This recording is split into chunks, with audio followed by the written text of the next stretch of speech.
বিশ্বৰ সন্মুখত ভাৰতক বেইজ্জত কৰিলে বিজেপি মন্ত্ৰীয়ে। গলগটিয়াছ ইউনিভাৰ্চিটিৰ বৃহৎ চুৰি, চাইনাৰ ৰবটক নিজৰ উদ্ভাৱনৰ ভুৱা প্ৰচাৰ। নমস্কাৰ, নিউজ ওৱান নৰ্থ ইষ্টৰ আজিৰ এই প্ৰতিবেদনলৈ আপোনাক স্বাগতম। আপুনি চাই আছে দেশৰ এটা অগ্ৰণী নিৰ্ভীক নিৰপেক্ষ আৰু বহুভাষিক channel news one north east.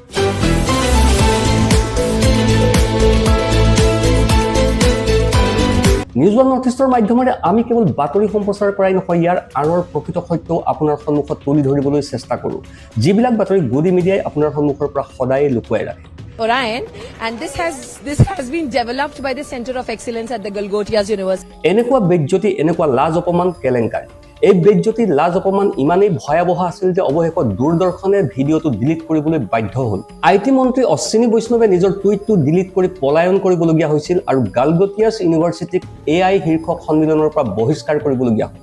প্ৰিয় দৰ্শক, চাইনাত কুকুৰৰ দৰে এটা ৰবট আছে যিটো বজাৰত 2.5 লাখ টকাত পোৱা যায়। গলগটিয়াছ ইউনিভাৰ্চিটিয়ে ইয়াক ক্ৰয় কৰিছিল আৰু দিল্লীত অনুষ্ঠিত হোৱা AI শীৰ্ষ সন্মিলনত ঘোষণা কৰিছিল যে এইটো বিশ্ববিদ্যালয়খনে বনাইছে। ভিডিঅ'টোত বিশ্ববিদ্যালয়খনৰ অধ্যাপিকা নেহা সিঙে কৈছে যে এই ৰবটিক কুকুৰটোৰ নাম অৰিয়ান।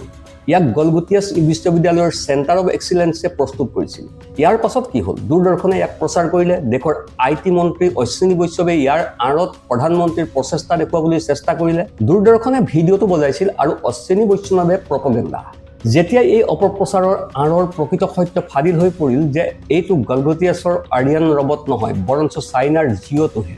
ইয়াৰ ফলত বিশ্বজুৰি সমালোচনাৰ সৃষ্টি হ'ব ধৰিলে। চাওক এই টুইটটো পোষ্ট কৰিছে দেশৰ IT মন্ত্ৰী অশ্বিনী বৈষ্ণৱে, যাৰ এতিয়া কোনো অস্তিত্বই নাই। আটাইতকৈ অপমানজনক কথাটো হ'ল অশ্বিনী বৈষ্ণৱৰ প্ৰপগেণ্ডা টুইটৰ তলত এক্সে চাইনাৰ ৰবট বুলিও সতৰ্কবাণী জাৰি কৰিছিল আৰু আনকি ইয়াৰ মূল্য $2,800 বুলিও লিখিছিল। চাইনাৰ এটা হেণ্ডেল চাইনা পাৰ্চে বিজেপিৰ মন্ত্ৰীগৰাকীক সমালোচনা কৰি লিখিছে, মই মাত্ৰ এটা খবৰ পাইছোঁ যে দিল্লীত অনুষ্ঠিত হোৱা AI সন্মিলনত ভাৰতৰ এখন বিশ্ববিদ্যালয়ে চাইনাৰ ৰবট ইউনিটি Go-2ক নিজৰ উদ্ভাৱন হিচাপে উপস্থাপন কৰিছে। প্ৰিয় দৰ্শক, বিশ্বৰ সন্মুখত আমাৰ কিবা সন্মান বাকী আছেনে? যি সময়ত আমি AIত আমি বিশ্বতকৈ আগবাঢ়িছোঁ বুলি দেখুৱাবলৈ AI শীৰ্ষ সন্মিলন অনুষ্ঠিত কৰিছোঁ, সেই সময়তে আমি নিজৰ উদ্ভাৱন বুলি দাবী কৰা বস্তুবোৰ আনৰ পৰা চুৰি কৰি আনিছোঁ বুলি ফাদিল হৈ পৰিছে। বিশ্বৰ দৰবাৰত ভাৰতৰ ভাৱমূৰ্তি কলংকিত কৰা হৈছে। যদি এতিয়া এজন জাতীয়তাবাদী প্ৰধানমন্ত্ৰী হ'লহেঁতেন, তেন্তে দেশৰ ভাৱমূৰ্তি কলংকিত কৰাৰ বাবে অশ্বিনী বৈষ্ণৱক মন্ত্ৰী পদৰ পৰা ততাতয়াকৈ অপসাৰণ কৰিলেহেঁতেন। এইজন কেনেকুৱা IT মন্ত্ৰী যে তেওঁ নাজানে AI সন্মিলনত প্ৰদৰ্শিত উদ্ভাৱনসমূহ ভাৰতীয়ৰ নহয়, চাইনাৰ সামগ্ৰীহে। সমগ্ৰ বিশ্বই চাই থকা IT শীৰ্ষ সন্মিলনত চীনৰ সামগ্ৰী প্ৰদৰ্শন কৰা হৈছে বুলি তেওঁ অজ্ঞাত। কিন্তু IT মন্ত্ৰীজন প্ৰধানমন্ত্ৰীৰ চাইকোফেণ্ট, আৰু চাইকোফেন্সিৰ সন্মুখত জাতীয়তাবাদে কাম নকৰে। নৈতিকতাৰ নামত গলগটিয়াছ বিশ্ববিদ্যালয়ক AI শীৰ্ষ সন্মিলনৰ পৰা আঁতৰাই দিয়া হৈছে। প্ৰখ্যাত সাংবাদিক ৰোহিণী সিঙে প্ৰশ্ন কৰে যে AI সন্মিলনত গলগটিয়াছ ইউনিভাৰ্চিটিক ইমান বৃহৎ পেভিলিয়ন কোনে দিলে? ভাৰতলৈ ইমান বদনাম কঢ়িয়াই অনা গলগটিয়াছ কেলেংকাৰীক DD নিউজে কিয় ইমান কাভাৰেজ দিছিল? অশ্বিনী বৈষ্ণৱে এই কথা বুজাব লাগিব আৰু ভিডিঅ'ৰে লুকুৱাব নোৱাৰে। তাৰ পাছত আৰম্ভ হ'ল চুৰি আৰু তাৰ ওপৰত ইয়াৰ ওপৰত গৌৰৱ কঢ়িওৱাৰ কাহিনী। গলগটিয়াছ বিশ্ববিদ্যালয়ে এক প্ৰেছ ৰিলিজ প্ৰকাশ কৰি কৈছে যে তেওঁলোকৰ বিশ্ববিদ্যালয়ৰ বিৰুদ্ধে অপপ্ৰচাৰ চলোৱা হৈছে। তেওঁলোকে কেতিয়াও ৰবটটো সৃষ্টি কৰা বুলি দাবী কৰা নাছিল। প্ৰিয় দৰ্শক, দেশৰ জনসাধাৰণ সজাগ নহ'লে এই বিশ্ববিদ্যালয়খনে চাইনাই সৃষ্টি কৰা ৰবটটোক নিজৰ বুলি দাবী কৰি জাতিটোক দুৰ্বল বনালেহেঁতেন আৰু কোনেও লক্ষ্য নকৰিলেহেঁতেন। প্ৰিয় দৰ্শক, AI সন্মিলন ভাৰতৰ প্ৰধানমন্ত্ৰী আৰু IT মন্ত্ৰী অশ্বিনী বৈষ্ণৱৰ বাবে এক নতুন ৰিল বাজিৰ বাদে আন বেছি একো নহয়। যেতিয়া প্ৰধানমন্ত্ৰী নৰেন্দ্ৰ মোদী IT শীৰ্ষ সন্মিলনখনত উপস্থিত হৈছিল, তেতিয়া তেওঁৰ ৰিল বনাবৰ বাবে সমগ্ৰ স্থান মুকলি কৰি দিয়া হৈছিল। আনকি মানুহৰ মূল্যৱান সামগ্ৰী পৰ্যন্তও চুৰি হৈছিল। আটাইতকৈ চাঞ্চল্যকৰ কথাটো হ'ল যে যেতিয়া নিজেই অশ্বিনী বৈষ্ণৱৰ ৰিলৰ তলত লিখিছিল যে এই উদ্বোধনী অনুষ্ঠানটো শেষ মুহূৰ্তত লোৱা সিদ্ধান্তহে আছিল। মোদীৰ আগমনৰ বাবে বলপূৰ্বকভাৱে সভাস্থলী মুকলি কৰি দিয়াৰ ফলত উপস্থিতসকল যথেষ্ট অসুবিধাৰ সন্মুখীন হৈছিল। সমগ্ৰ পৰিস্থিতি অত্যন্ত বিশৃংখল আছিল আৰু কথিত নিৰাপত্তাৰ মাজতো মূল্যৱান সামগ্ৰী চুৰি হৈছিল। যদি প্ৰধানমন্ত্ৰীয়ে তালৈ ৰিল বনাবলৈ নগ'লহেঁতেন, তেন্তে এনে নহ'লহেঁতেন যে AI ডেভেলপাৰসকলে অনশন কৰিবলগীয়া হ'লহেঁতেন। ৰাডাৰ ধ্বংস কৰা, নলাৰ গেছৰ পৰা চাহ বনোৱা মহান বিজ্ঞানী মোদীজীয়ে উদ্বোধন নকৰালৈকে আমি কোনো AI মডেল দেখুৱাব নোৱাৰোঁ। কিন্তু আমাৰ প্ৰধানমন্ত্ৰী প্ৰচাৰ আৰু ৰিল নিৰ্মাণৰ প্ৰতি অতি আকৰ্ষিত।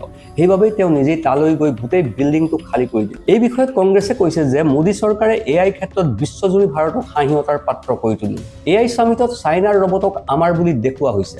চাইনাৰ সংবাদ মাধ্যমে আমাক উপহাস কৰিছে। এয়া ভাৰতৰ বাবে প্ৰকৃততেই লজ্জাজনক। তাতোতকৈ লজ্জাজনক কথাটো হ'ল যে মোদীৰ মন্ত্ৰী অশ্বিনী বৈষ্ণৱো এই মিছা কথাত সহযোগিতা কৰি AI সন্মিলনত চাইনাৰ ৰবটৰ প্ৰচাৰ চলাই আছে। মোদী চৰকাৰে বিশ্বৰ সন্মুখত দেশৰ ভাৱমূৰ্তি অপূৰণীয়ভাৱে ক্ষতি কৰিলে। কংগ্ৰেছ নেতা ৰাহুল গান্ধীয়ে কৈছে যে ভাৰতৰ প্ৰতিভা আৰু তথ্যৰ সঠিক ব্যৱহাৰৰ পৰিৱৰ্তে AI সন্মিলন জনসংযোগৰ লেহেমীয়া দৃশ্যত পৰিণত হৈছে, য'ত ভাৰতীয় তথ্য বিক্ৰীৰ বাবে ৰখা হৈছে আৰু চাইনাৰ সামগ্ৰী প্ৰদৰ্শন কৰা হৈছে। এক্সত RJDয়ে কৈছে যে AI শীৰ্ষ সন্মিলনত ভাৰতলৈ বিশ্বব্যাপী বদনাম কঢ়িয়াই অনাসকলৰ বিৰুদ্ধে অভিযোগ উত্থাপন কৰা উচিত। গালগোটিয়াছ বিশ্ববিদ্যালয়ে 2.5 লাখ টকাৰ চাইনাৰ ৰবট এটাক নিজৰ বুলি দাবী কৰি ইয়াৰ মূল্য 350 কোটি বুলি দাবী কৰিছে। আনকি চৰকাৰী চেনেল DD নিউজতো সাক্ষাৎকাৰ দিছে।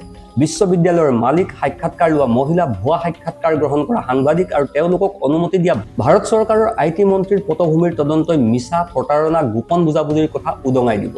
সকলোৰে কিছু সাদৃশ্য আছে। লাখ লাখ টকা মাচুল লোৱা গালগোটিয়াছৰ দৰে ব্যক্তিগত বিশ্ববিদ্যালয়ে ছাত্ৰ-ছাত্ৰীৰ জীৱন ধ্বংস কৰিছে। এতিয়া প্ৰিয় দৰ্শক, মই আপোনাৰ সৈতে কিছুমান AI তথ্য শ্বেয়াৰ কৰিম, যাতে কোনেও নিজকে বিশ্বগুৰু বুলি দাবী কৰি আপোনাৰ চকুত ধূলি দিব নোৱাৰে। প্ৰিয় দৰ্শক, AIৰ ক্ষেত্ৰত আমেৰিকা বিশ্বৰ 1 নম্বৰ দেশ। শীৰ্ষস্থানীয় AI কোম্পানী গুগল, OpenAI আৰু মাইক্ৰ'ছফ্ট, মেটা, এনভিডিয়া আমেৰিকাৰ। শ্ৰেষ্ঠ AI স্কুলবোৰো আমেৰিকাৰ আৰু আমেৰিকাতো AIত সৰ্বাধিক বিনিয়োগ আছে। AI বিকাশৰ বাবে পৰৱৰ্তী শাৰীত আছে চাইনা, ব্ৰিটেইন, কানাডা আৰু জাপান। AI বিকাশৰ ক্ষেত্ৰত ভাৰত ক'তো শীৰ্ষ 5টা স্থানত নাই, কিন্তু বিশ্বগুৰু বুলি কৈ আপোনাক বুৰ্বক বনাই আহিছে। বিশ্বগুৰু বুলি সেইগৰাকীক কোৱা হয় যি বিশ্বক সঠিক পথ দেখুৱায়। কিন্তু ভাৰতত চৰকাৰে ৰাইজক বুৰ্বক সজাবলৈ বিশ্বগুৰু শব্দটো ব্যৱহাৰ কৰে। ভুৱা মহিমাৰে মণ্ডিতৰ নাম বিশ্বগুৰু বুলি প্ৰচাৰ কৰিছে। ভাৰত AI সৃষ্টিৰ ক্ষেত্ৰত অগ্ৰণী নহয়।